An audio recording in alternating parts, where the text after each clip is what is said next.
Eugenia, con 77 años y toda una vida en el bañado, ve cómo sus pertenencias quedaron en el agua. Vive sola, pero no lejos de sus hijos. La desgracia ha venido a tocar su puerta una vez más. Ya fueron tantas veces que su entereza y sus esperanzas no se dejan vencer. ¿Estas son tus pertenencias? Sí, su pertenencia pedida. Todo. Tu ropa, tu calzado. Completo, puta paz, nace opa, ya iré. Voy a huir por pero viví con algo porque no voy a cuidar a otro lado.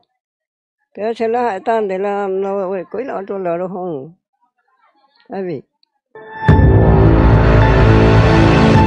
Laura, de 18 años, ya tiene su casa absolutamente llena de agua. Como puede, empieza a salvar algunas cosas y empieza a pensar a dónde ir. Hoy hace un mes que me mudé y ya me estoy mudando de otra vez. Ahí en la pieza de mi mamá me estoy mudando por mientras, que no me vino el camión ni nada. ¿Y te dijeron que iba a venir? Y me dijeron que iba a venir, pero nada, no pasó otra vez. Vinieron a mirar y sacaron todas fotos, eso, y se fueron todos. Triste salir de así. Acá yo le vi crecer a mi hijo desde que nacieron. Siempre en este barrio nomás. Lo peor de todo es que la ayuda no viene.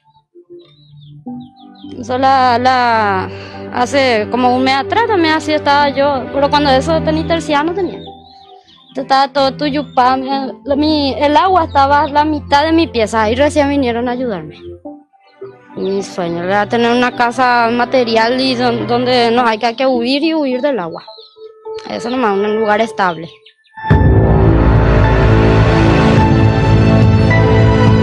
Son dos las localidades que llegaron al nivel crítico: Rosario y Asunción. Las consecuencias de la subida siempre afectan a miles de familias y obligan a una reacción de emergencia. Estamos sufriendo mucho ahora, porque ahora pues viene la contaminación, mal olor. No le da nada. Y hay mucha criatura, le agarra todo el cebo y del pecho se enferma. Todos estamos en una misma situación, sino que lo que pasa es que el lugar lo que no tenemos nosotros. Si es que nos dan un lugar donde nos habilitan, nosotros nos vamos a ir derecho, nos vamos a ir. Que acá se queda tipo una isla, se cierra por ahí, se cierra por ahí y en un año vino como 4 veces por ahí el agua. Y ahora ya es crítico, ya porque ahora ya es peor, ahora ya hasta los animales se mueren ya en el agua. Y nosotros no sabemos qué vamos a hacer porque tenemos mucha criatura. La misma situación, lo que yo quiero es que nos habiliten el lugar. Nosotros no tenemos lugar. Ellos vienen, por ejemplo, de emergencia, bueno, vayan y busquen lugar y nosotros no hay lugar. ¿Qué falta para adoptar medidas que ayuden a prever y no solamente a correr a las apuradas y en desesperación cuando llega el momento?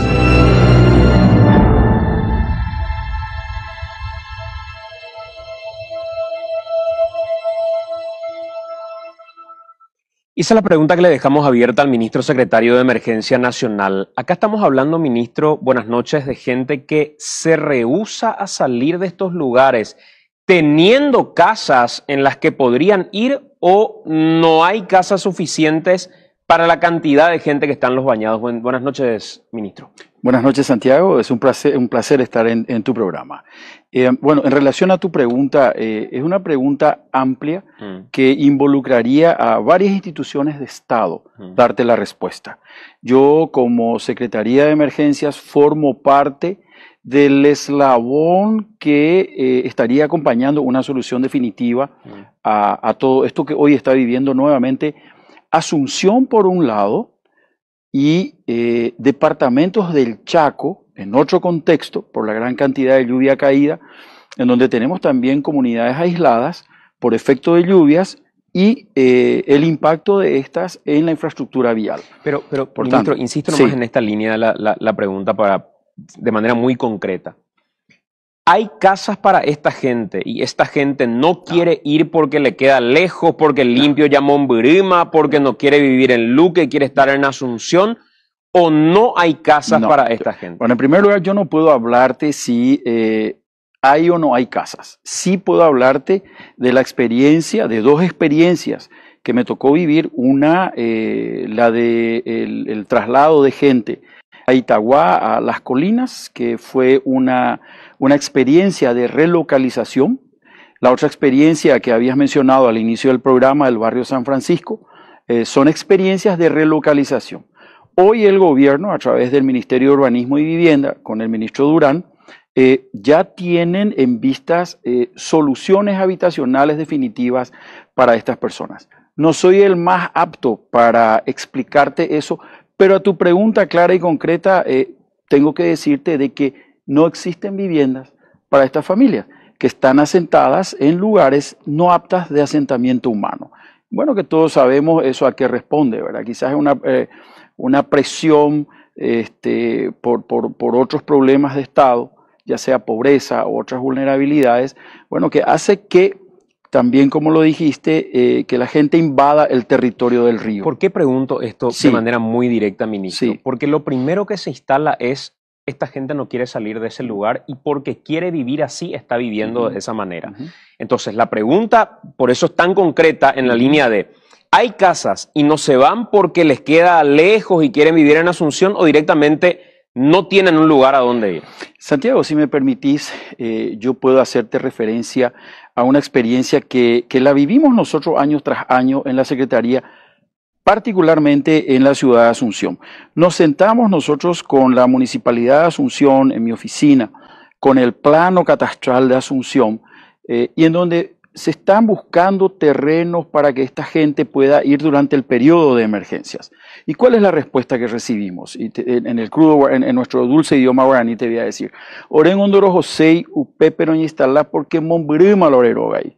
Esa es la respuesta, pero que obedece y responde también a un componente de la familia que ellos te dicen, yo no me quiero ir lejos de mi casa, porque entonces yo vigilo la poca o mucha pertenencia que tengo del rapiñaje. Eso para los casos de emergencia. Es correcto. Claro. No, solamente te estoy diciendo para los casos de emergencia y también podemos trasladar la experiencia de Las Colinas y de San Francisco, que San Francisco la gente está volviendo nuevamente a los bañados. ¿Y abandonando directamente las casas en San Francisco? En algunos casos, como te vuelvo a decir, yo no manejo cifras, no manejo datos, pero sí manejo información del bañado, que la gente está volviendo de vuelta a instalarse en esa zona del bañado. ¿Cuántas familias son las que están en una franja en la que ustedes a través de un monitoreo saben que dependiendo de cuánto vaya subiendo el río van a tener un avance en números de familias? Sí, señor. Estamos en el orden de entre 12.000 a 15.000 familias. Pero esto responde también, Santiago, a un fenómeno que se da, que a lo mejor me habrás escuchado decir en otros medios colegas tuyos. Cuando saco una familia del bañado, papá, mamá, hijos, al llegar a instalarles en cualesquiera sean los albergues habilitados por el gobierno nacional, la mamá o el papá me dice, no, si era, yo como a 18 años, se voy a potar, supe marati, oga, aparte de asistiña, de doña concubinama, o porque ella mayor de dama, siendo hipotadima, 10.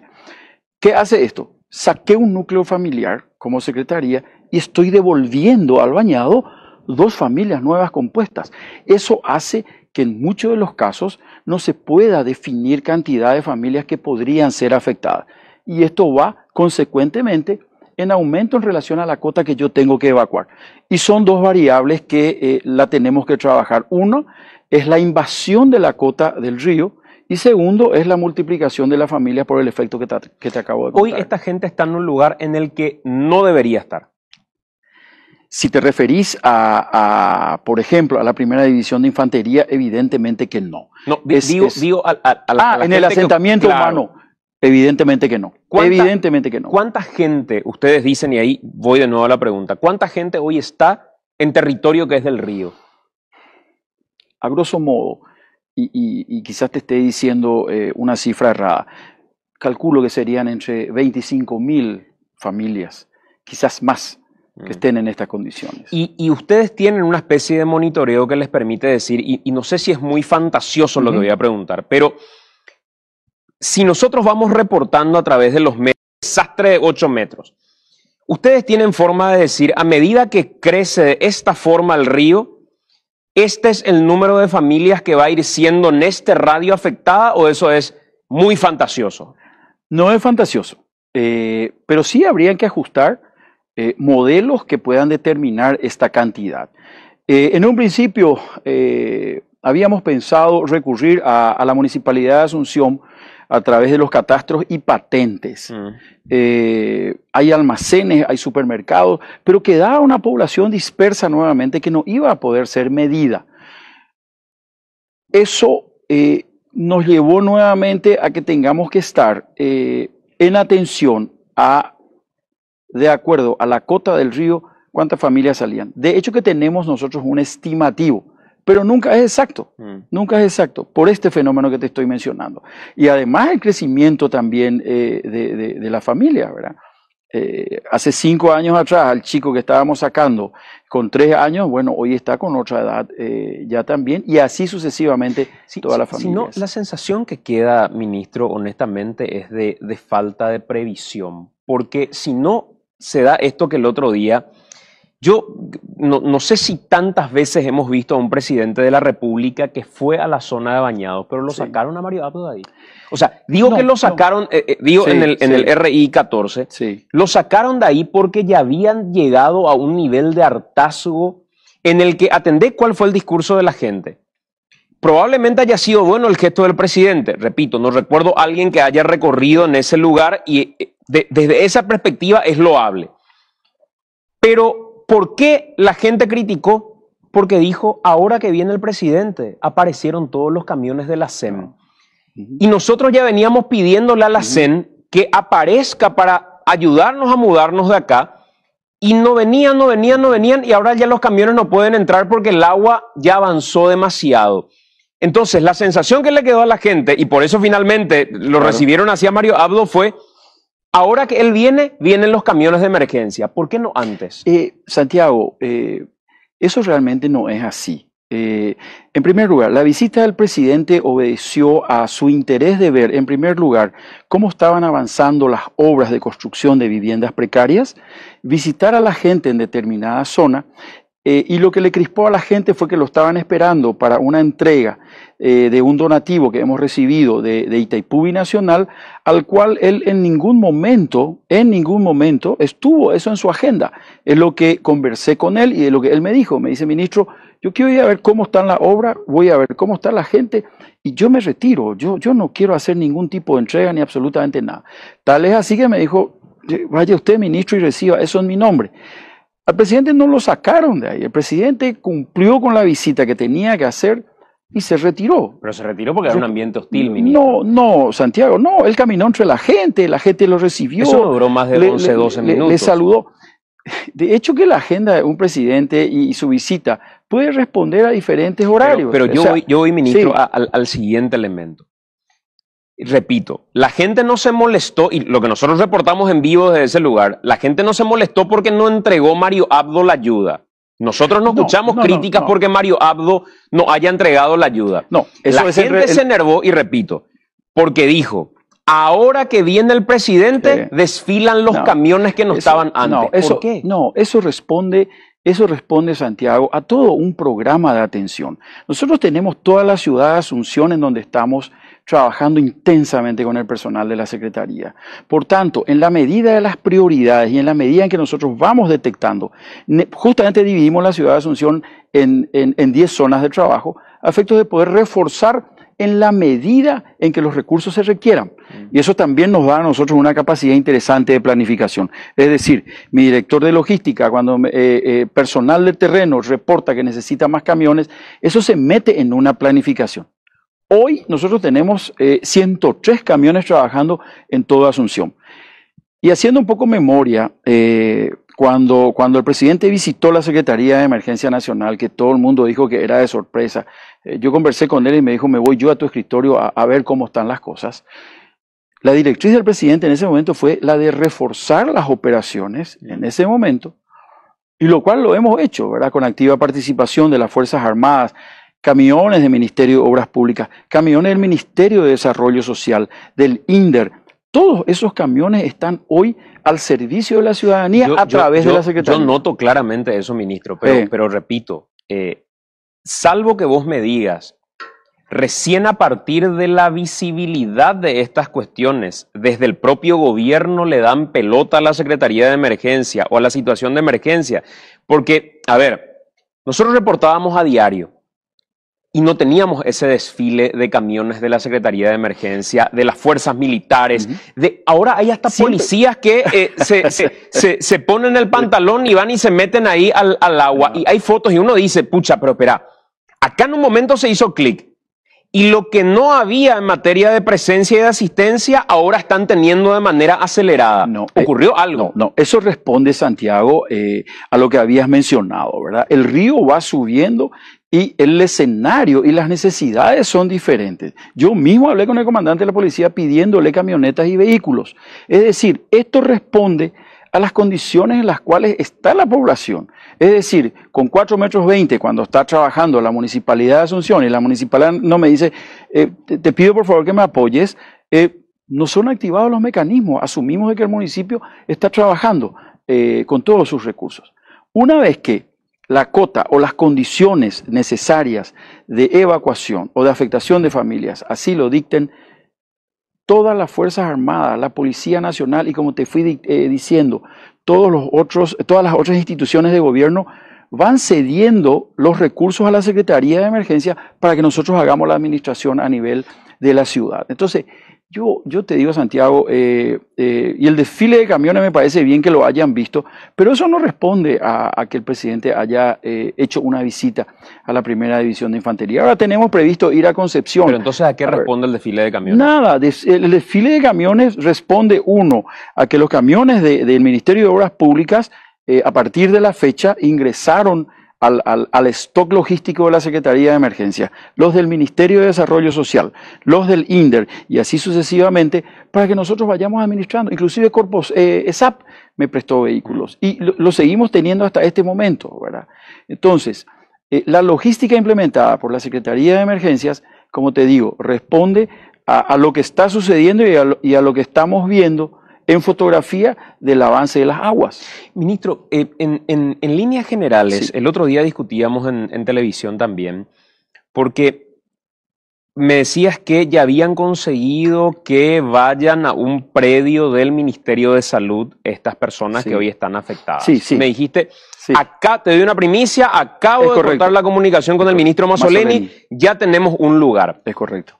Si nosotros sabemos que todos los años vamos a necesitar, lamentablemente porque no hay soluciones integrales, mover a esta cantidad de familias a refugios, ¿cómo es que no tenemos previstos esos refugios para mudarlos con mayor celeridad? Y hay que llamarle al ministro, preguntarle al ministro, ¿tenés un lugar para mí, ministro? ¿Puedo llevarla a tal lugar? ¿Cómo es que estos lugares no están dispuestos ya con antelación, sabiendo, sin que exista inundación, que cuando exista, a la gente se le va a mudar a este lugar? Dos razones. Una, territorios amplios en la ciudad de Asunción, propiedad de Estado o del municipio de Asunción, entiendo que están escaseando. Eso es en primer lugar. En segundo lugar, cuando nosotros pedimos un predio de este tipo, como el ministro Mazzoleni cede a la Secretaría de Emergencia Nacional, este territorio, propiedad del Ministerio de Salud, está destinado a un proyecto del sector salud. Es como me decía el ministro, por favor te pido que cuando las condiciones estén normales puedas liberarme el terreno, pues yo tengo un proyecto que implementar ahí. O sea, y la escasez de territorio en donde instalar a la gente en directa razón a la cercanía a sus hogares, hasta hoy eso está complicado. Haciendo un poco memoria, y he visto en las redes que la gente dice, nosotros necesitamos un albergue para la gente, como se hace en otros países. Nosotros hemos hecho en el predio del puerto, en un momento dado, un albergue para aproximadamente 1.000 familias, con carpas que nos habían donado desde el gobierno japonés, y eso lo complementamos con viviendas que construimos con un techo para mi país, te recordarás. Este fue un albergue, como se dice, con todas las de la ley. ¿Sabes cuántas familias se fueron? 2 familias. ¿Por qué? Porque estaban en un punto alejado de donde ellos quieren estar. Entonces, ¿qué es lo que pasa? ese interés de las familias, en primer lugar, de observar sus pertenencias, de estar cerca de los centros escolares de sus hijos, cerca de sus fuentes de trabajo y medios de vida, bueno, hace que nosotros tengamos que mover todas estas variables para ir encontrando las soluciones y que en algunos casos ellos mismos, por propia presión, hacen que, bueno, tengamos que instalarle en algunos lugares y predios y el acondicionamiento tome su tiempo. ¿Cuánto cuesta cada situación como esta que estamos viviendo ahora? Porque hoy leía al ministro Ullón decir 2.600 millones de guaraníes, pero ya tenemos las chapas, ya tenemos las terciadas, ya tenemos... La pregunta es hasta cuándo tenemos que... Y si vamos sumando de a 2.600 millones de guaraníes en asistencia, ¿qué soluciones integrales podíamos haber dado en contrapartida para estas familias con estos montos anuales? Es correcto. Entonces la pregunta y la sensación que nos queda a muchos es que a veces esta situación de emergencia también es una oportunidad como para este tipo de gastos para cuestiones que son políticas más que integrales. Entonces la pregunta es, ¿cuándo soluciones integrales si esta es la plata y si el número es correcto que estamos gastando en cada situación de emergencia? Con un parche. Santiago, para mí esto no representa parche. Para mí representa esto el asistir 100% a la familia porque yo tengo que responder a un presupuesto por resultado. Es decir, mi presupuesto está preparado justamente para esto, para paliar el sufrimiento humano. Es decir, si vos me decís, Roa, no gastes más esta plata en la gente o en asistir a la gente o evacuar a la gente, es total y absolutamente imposible. En primer lugar, la misión y rol de la Secretaría de Emergencia Nacional es justamente esto, asistir a poblaciones y paliar el sufrimiento humano. Y no lo estamos haciendo exclusivamente en Asunción. Eso es importante que la audiencia sepa. Estamos en el norte del país, estamos en el sur, estamos en Cazapá, asistiendo también a familias de escasísimos recursos en comunidades aisladas que si nosotros no tenemos ese presupuesto, estamos fritos.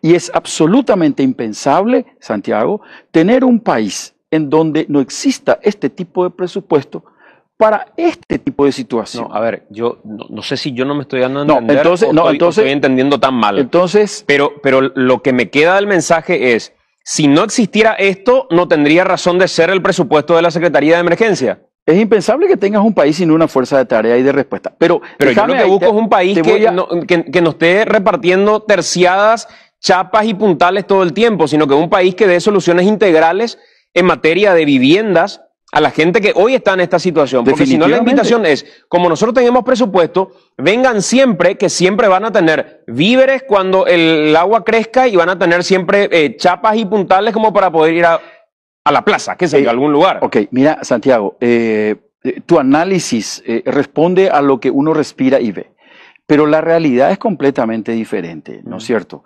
Ahora, lo que sí a lo mejor podríamos acordar es que un diagnóstico o línea de base para que un gobierno decida invertir en soluciones definitivas es sumar lo que gasto yo y lo que gasta la Municipalidad de Asunción y decirle al gobierno, mire, usted tiene que invertir por encima de esta cantidad de plata que nosotros ya veníamos invirtiendo.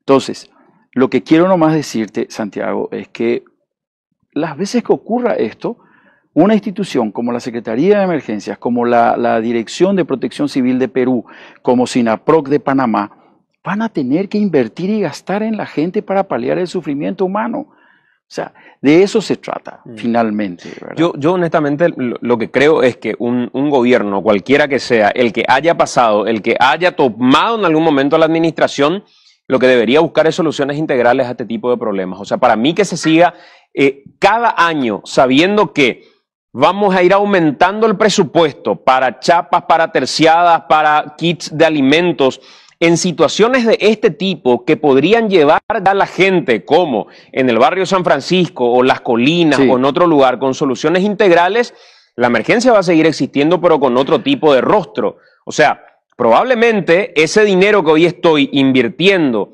en lo mismo que todos los años estoy invirtiendo, pueda pasar a paliar otro tipo de emergencias y otras situaciones que no sean estas, las previsibles. Bueno, entonces, Santiago, concordá conmigo de que se necesita efectivamente un presupuesto destinado al efecto. ¿Por qué?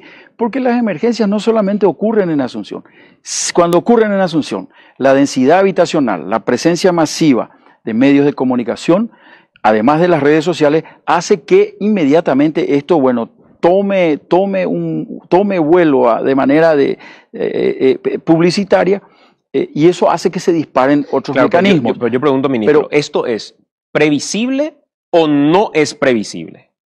¿A qué te refieres? Si es la subida del río o que yo tenga que evacuar a gente, eso responde en contexto de previsibilidad a que tengamos las soluciones definitivas al caso. Lo previsible es, si yo me ubico en el medio de un lugar en el que si el río bajó, hay tierra seca, pero si el río va subiendo, me va a ahogar en ese lugar. Sí. ¿Eso es previsible o no es previsible? El contexto de prevención al cual estás apuntando responde a que mecanismos legales e instituciones se encarguen de que estos territorios no sean de asentamiento humano. Bueno, pero a ver, eso en ¿la un crecida contexto del río de marco es previsible legal o no? ¿Yo sé qué va a pasar o no sé qué va a pasar? No, la crecida te va a venir, vos dijiste al inicio del programa, exactamente.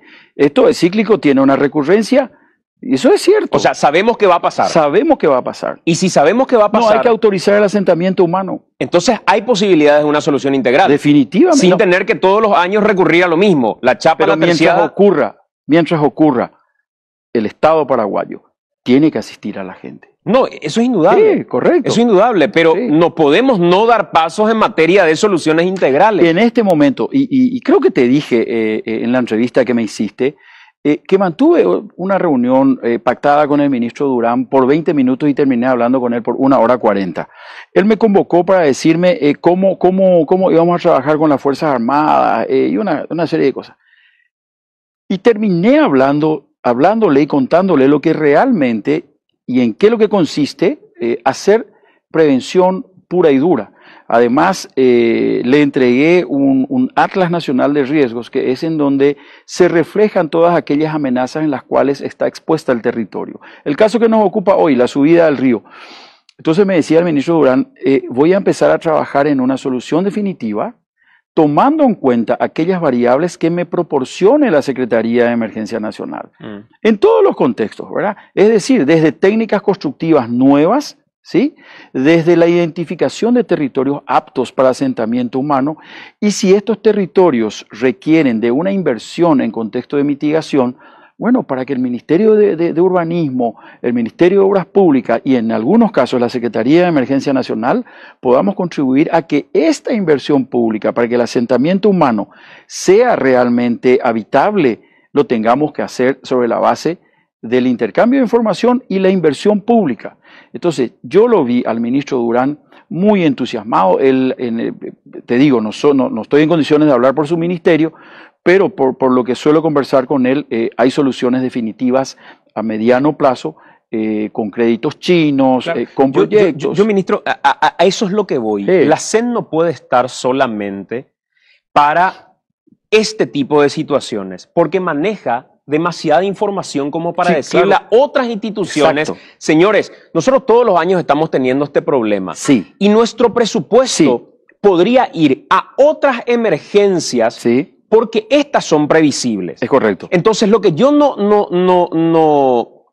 tolero, por utilizar un término, o no asimilo, es que el gobierno central no pueda mirar a la CEN como un órgano de información que le permita utilizar su presupuesto para aquello que es imprevisible, no para lo que es previsible. Exacto. ¿Esto es previsible? Sí es previsible, pero con políticas integrales, con viviendas dignas, con gente que diga, este lugar no es un lugar porque todos los meses, todos los años vamos a estar sacándolos de acá. Es correcto. La CEN tiene que dar soluciones de emergencia, las tiene que dar. Sí, señor. Yo estoy pidiendo que dejen a la CEN sin presupuesto, de ninguna manera. Claro. Yo estoy diciendo que CEN lo que tendría que es sentarse a la mesa con Durán y con el resto del gobierno a decirle, señores, no vengan a mirarnos como la niña bonita solamente cuando ocurra esto. Nosotros tenemos información y queremos que esa información valga para más barrios dignos para la gente que hoy está expulsada del interior y viviendo una situación como esta. Santiago, lo que acabas de mencionar se convierte a partir de que me hayan confirmado en el cargo en el siguiente desafío de la Secretaría de Emergencia Nacional. Es más, somos la única institución que tiene el nombre de la enfermedad. O sea, yo tengo el nombre de emergencia, no existe pues el Ministerio de la Enfermedad, es el Ministerio de Salud. Ese es un tema el cual nosotros lo vamos a tratar. ¿Y por qué te hablo del ministro Durán y del Ministerio de Urbanismo?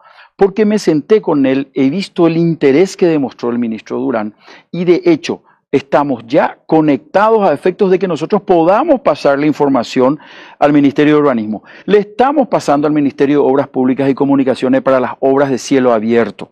Es decir, estamos nosotros en un ejercicio importante de empezar a transversalizar en otras instituciones lo que es finalmente gestionar los riesgos. Y es lo que vos decís, ¿verdad? Ministro, Sí. por último, Sí.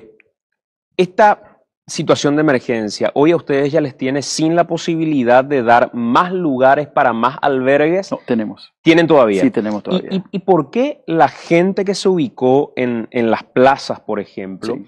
se ubicó en ese lugar? Sí. ¿Porque ya no tenía las 100 lugares o por qué razón?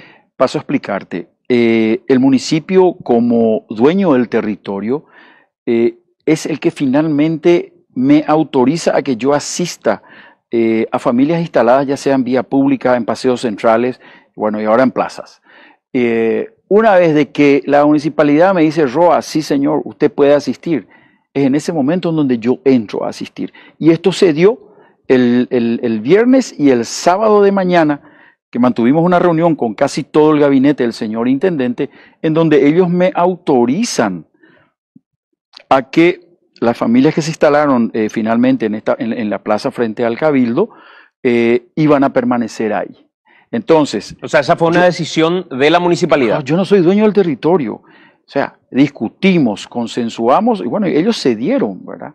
No bajo presión de la Secretaría de Emergencias, sino a la luz de lo que estaba ocurriendo en ese momento. Pero ustedes tienen lugares para que eventualmente esas familias vayan a estos albergues. Vuelvo a lo que te dije con anterioridad, Santiago. La gente no quiere instalarse a no más de 1.000 o 1.500 metros de su barrio y de su vivienda. Es decir, es lo que hablamos con la municipalidad ahora. Vamos a ver, de acuerdo a las zonas de afectación, qué tipo de propiedad o terreno existen para que podamos instalar a la gente relativamente cerca de sus viviendas. Ahora bien, si vos me decís, yo te digo, dispongo en el predio que me facilitó Copaco, dispongo aún en el predio de Ex Gas Corona, dispongo lugares también en la Primera División de Infantería y en otros lugares habilitados por el gobierno nacional.